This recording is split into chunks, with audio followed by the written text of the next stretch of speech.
बड़े तौर पर। टैगोर का शांति निकेतन, अब आइए रविंद्रनाथ टैगोर। शायद आप लोगों को पहली बार पता चले कि रविंद्रनाथ टैगोर बचपन में कभी स्कूल जाना ही नहीं चाहते, वो जब भी स्कूल जाते तो वहां से भाग कर आ जाते थे। बट वही रविंद्रनाथ टैगोर जिन्होंने नोबेल पुरस्कार जीता, भारत का पहला नोबेल पुरस्कार, भारत का पहला नोबेल पुरस्कार। आइए जरा देखते हैं। आप में से बहुत सारे दोस्तों ने शांति निकेतन के बारे में सुना होगा। क्या आप जानते हैं कि इसकी स्थापना किसने और क्यों की थी?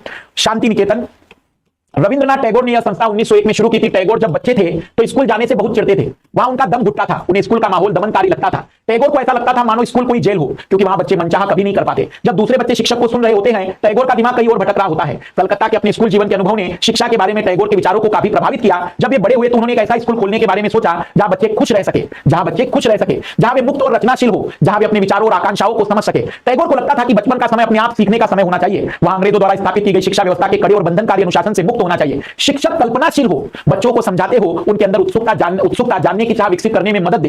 टैगोर के मुताबिक वर्तमान स्कूल बच्चे की रचनाशीलता और चकित होने के उसके स्वाभाविक गुणों को मार देती है। मतलब बच्चा अगर कोई चकित हो रहा हो तो टीचर क्या कहता है, इसमें कौन सी नई बात है, पर उसका चकित होना ही तो इस बात का शुभारंभ करेगा कि वो जानना चाहता है।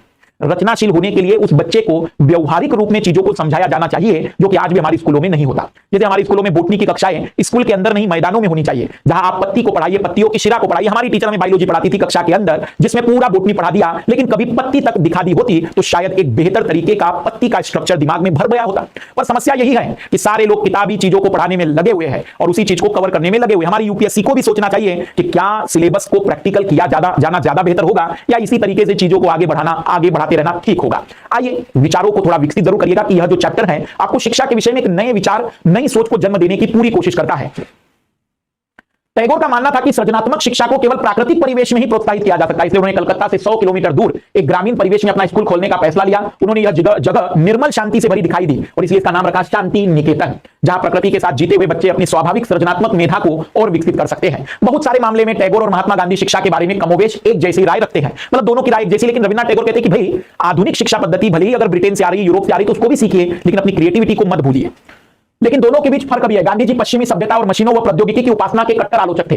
टैगोर आधुनिक पश्चिमी सभ्यता और भारतीय परंपरा के श्रेष्ठ तत्वों का सम्मिश्रण चाहते थे। मतलब वो चाहते थे कि आधुनिक शिक्षा को ले लीजिए और भारत की परंपरा, दोनों का मिश्रण लीजिए। उन्होंने शांति निकेतन में कला, संगीत, नृत्य के साथ साथ विज्ञान प्रौद्योगिकी की शिक्षा पर भी जोर दिया। इस प्रकार बहुत सारे लोग इस बारे में सोचने लगे थे कि एक राष्ट्रीय शिक्षा प्रणाली की रूपरेखा क्या होनी चाहिए। कुछ लोग अंग्रेजों द्वारा स्थापित की गई व्यवस्था में परिवर्तन चाहते थे। उनका मानना था कि इसी व्यवस्था को इस तरह फैलाया जाए कि उसमें ज्यादा से ज्यादा लोगों को पढ़ने के मौके मिले। इसके विपरीत बहुत सारे लोग ऐसे भी थे जो एक वैकल्पिक व्यवस्था चाहते थे, ताकि लोगों को सच्चे अर्थों में राष्ट्रीय संस्कृति की शिक्षा दी जा सके। कौन तय करे कि सच्चे अर्थों में राष्ट्रीय शिक्षा क्या हो? इस राष्ट्रीय शिक्षा की बहस स्वतंत्रता के बाद भी जारी रही।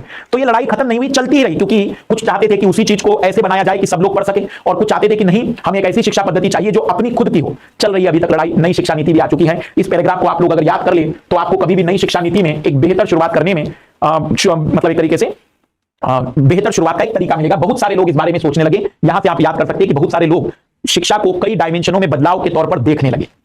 सभ्य करने के लिए शिक्षा। 1870 में शिक्षा अधिनियम लागू होने तक आमतौर पर पूरी आबादी के लिए व्यापक शिक्षा व्यवस्था नहीं थी। बाल मजदूरी बहुत बड़े पैमाने पर थी, इसलिए गरीब अपने बच्चे को स्कूल नहीं भेज पाते थे। परिवार चलाने के लिए उनकी आय महत्वपूर्ण थी। स्कूल भी बहुत कम थे। ज्यादातर स्कूल चर्च या रईसों द्वारा स्थापित किए गए थे। शिक्षा अधिनियम लागू होने के बाद सरकार ने नए नए स्कूल खोलने शुरू किए और अनिवार्य शिक्षा का प्रावधान किया। टॉमस आर्नॉल्ड उस दौर के सबसे महत्वपूर्ण शैक्षणिक विचारकों में से एक थे। वह रग्बी नामक प्राइवेट स्कूल के मुख्य अध्यापक थे। माध्यमिक स्कूल की पाठ्यचर्या में 2000 साल पुरानी ग्रीक और रोमन शास्त्रीय कृतियों के विस्तृत अध्ययन की हिमायत करते हुए उन्होंने कहा था, मुझे हमेशा ऐसा प्रतीत होता हुआ है कि हमारी अंग्रेजी स्कूलों में जो अध्ययन क्रम अपनाया जाता है उसकी सबसे अच्छी बात यह है कि वो हमारे दिमाग को लगातार अतीत के बारे में सोचने के लिए प्रेरित करता है। हर रोज हम भाषाओं, इतिहास और कुछ साल पहले, हजारों साल पहले के विचारों को पढ़ते रहते हैं। आर्नॉल्ड का मानना था कि शास्त्रीय कृतियों के अध्ययन से दिमाग अनुशासित होता है, और वास्तव में उस काल के ज्यादातर शिक्षाविदों की मान्यता थी कि इस तरह का अनुशासन बहुत जरूरी है, क्योंकि बच्चे स्वाभाविक रूप से असभ्य होते हैं, उन्हें नियंत्रित करना आवश्यक है। सभ्य वयस्क के रूप में विकसित होने के लिए उन्हें मालूम होना चाहिए कि समाज में सही और गलत क्या है, उचित और अनुचित आचरण क्या होता है। शिक्षा खासतौर से बच्चों के दिमाग को अनुशासित करने वाली शिक्षा का मकसद उन्हें इसी मार्ग पर आगे ले जाना था। क्या आप बता सकते हैं किस तरह के विचारों ने इंग्लैंड में गरीबों और उपनिवेशों में देशी जनता की शिक्षा से संबंधित सोच को किस तरह प्रभावित किया? तो लाल लालियों, ये कक्षा 8 का 8वां यूनिट था। आपका